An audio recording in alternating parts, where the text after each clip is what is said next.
starting to build this lack of trust, build this bridge that is currently. Then I have another question. And I think it's unfortunate that we've gotten to this point where we have to have this conversation as well. Because community-oriented policing should be a tenet of everything that we do. So I think as budget cuts, I'll get to your question, but as budget cuts have happened, the department has shrunk. We've been forced to do more with less, and officers don't call the call. So to get back to that, we started something called the neighborhood ownership model, which is probably the first example of how the police department interacts in a positive way with the community. Probably not quite to the young person that you're talking about yet, but I will use it as an example. We partner with the community and do citizens on patrol and court watch programs. Because if we're going to build this trust, we have to have safe neighborhoods. Tell your officers stop killing us! Crime is a destabilizing factor in all of our neighborhoods. So if we can organize neighborhoods into court watch and into citizens on patrol, it does that. Specifically for the youth, we do programs like the police athletic league. We touch over the course of a year. We touch about 5,000 young people with positive interactions with law enforcement. And they end up dead by law enforcement. And they end up dead by law enforcement. Let me get it on your eyes. And the second question is a question that was already asked, but you kind of didn't answer. What have the police officers in the city learned from the incident in Ferguson and Shaw and in the Webster and Riverview? What have you guys actually learned? Have you sat down and talked to them? So let's start, and that's a big question. So let's start with the use of force. So we do more training than is required by the state. We're looking at expanding that program to include de-escalation, more or less than lethal options. We've changed our policy, which now makes it a requirement that every car has at least one taser with it, as an example of less than lethal. We've retrained on the tasers within the last 4 months. We're looking for ways to de-escalate situations. We talked about the CIT program, the crisis intervention team that was brought up earlier. Over half of the department is trained in crisis intervention. We're looking to expand that program, and while it's focused on mental health, we're looking at expanding the base as well. So those are just 2 examples of the micro about the operations. The public has a voice, and we have to listen to the voice. And we have to give that voice a wide berth so it can express itself. We have made only the necessary arrests in the city that we've had to.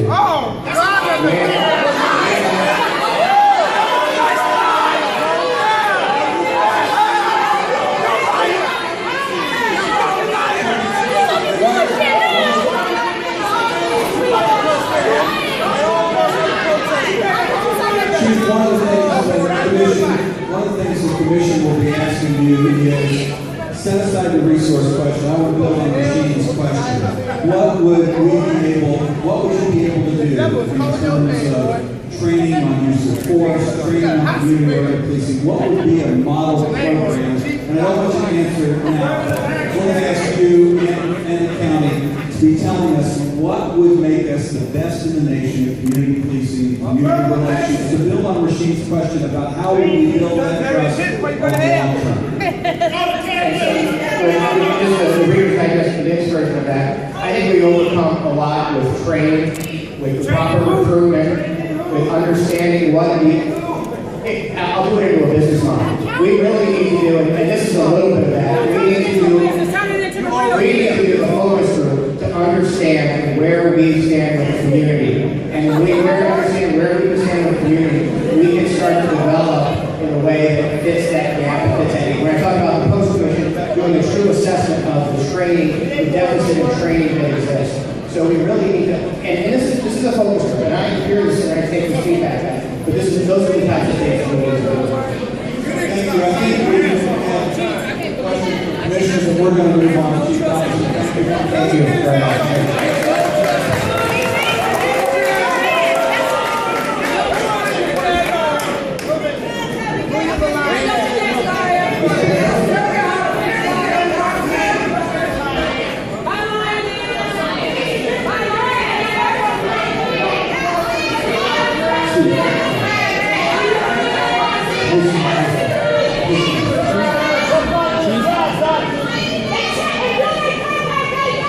Our next presentation is going to be from Dotson.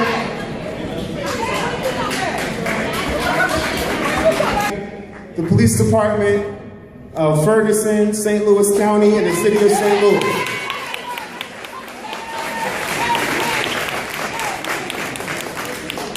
The actions of the police in this region have brought shame to the region around the nation and has damaged the reputation of the United States of America around the world.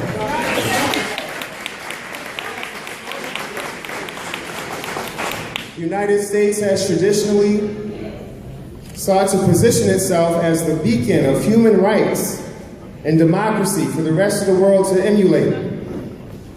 However, the killing of Mike Brown, Von Derek Myers, Kijami Powell, and others throughout the years, in addition to the brutal repression of peaceful protesters and demonstrators, has brought that reputation to its knees.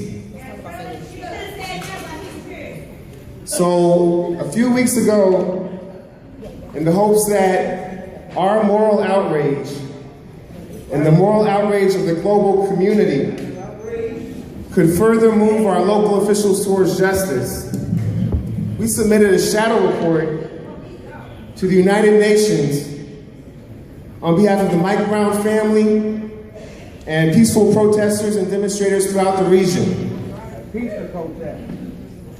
We went to the United Nations in Geneva with the parents of Mike Brown Sr. and Leslie McSpadden,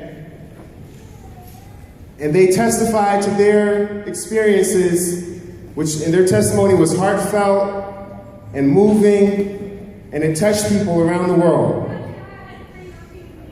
Mike Brown's body was left laying in the street for over 4.5 hours.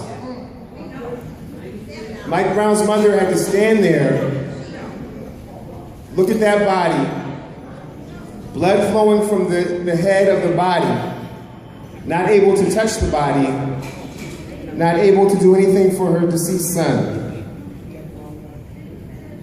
In the aftermath, the grand jury process was mishandled by a prosecutor named Robert McCullough. The long-standing practice of racial profiling and violence against people of color and youth in the region was met with impunity when the decision was made not to bring an indictment. We raised these serious concerns to the United Nations, and we also addressed the militarized response that was given to peaceful demonstrators who sought to exercise their First Amendment rights. The response of the United Nations, the response of people from around the world, was one of empathy with the people in this region. One United Nations committee member said that it looked like there was, quote, a civil war happening in the United States, as this country was willing to bring out tanks, shoot rubber bullets and tear gas at its own people as if they were enemy combatants.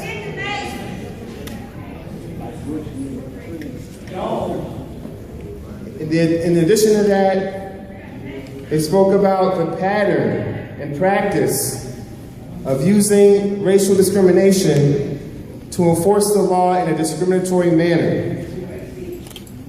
And so, in the days after our trip, and even in the days after the decision, the United Nations continued to speak out. The High Commissioner of the United Nations for Human Rights actually said that it looked like there was apartheid happening in the United States of America. She was from South Africa.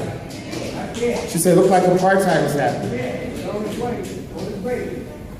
Yet, in spite of that response, we saw after the announcement of the failure to indict, a number of human rights violations took place that continue to plague our region. We saw arbitrary arrests in violation of the International Covenant for Civil and Political Rights. We saw overcharging of people, bringing felony charges against people who had only committed